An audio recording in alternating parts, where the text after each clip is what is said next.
Trauma-informed is not just a class that I took and it's a check mark on our list, right? It's really shifting the lens into focusing to what happened to you, looking at that into what happened and how can I help you, right? And so when we're talking about trauma-informed systems, we want to make sure that it's a systemic approach, that it's not just the advocate knowing how to respond to trauma, right? But that every piece of the systems that we're involving our survivors really understand what that means. We had a survivor who was not ready to report to law enforcement. She wanted a forensic exam but didn't want to report yet. So we honored that. We said, okay, we're gonna help you get the SART exam without law enforcement involvement. When we did that, she was really happy that she was gonna be able to preserve this evidence, and that when she was ready, she would come forward and report what had occurred. We did that, we honored that. She received an exam, and law enforcement needed to come over and pick up the kit. We informed the survivor that law enforcement would be here. They wouldn't ask any questions, but they were coming just to pick up, but that she could, if she wanted to, talk to the law enforcement agent. And she said, yes, I'd like to talk to them. I'd like to ask some questions without identifying myself, which law enforcement was really gracious and said, absolutely.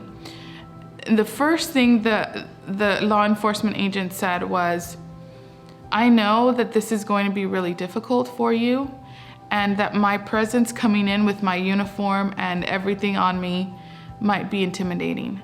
But I want you to know that I'm here to listen, and whatever you decide, I will support. Those comments made all the difference for the survivor. And the survivor started asking questions. What happens if I do this? What happens if I move forward?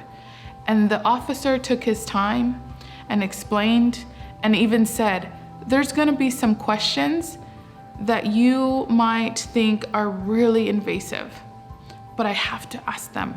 And I can give you time to answer, and I can try to rephrase the questions, but know that I have to know some certain things. And she said, okay, can you give me an example of one question? And he asked it, and she was able to answer.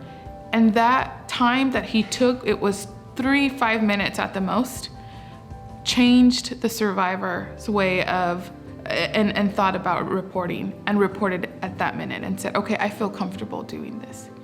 It took the officer 3 to 5 minutes to do that and accomplish that rapport, right? And so those moments, those officers that take that time to do that is what makes all the difference for a survivor. In this case, the survivor moved forward.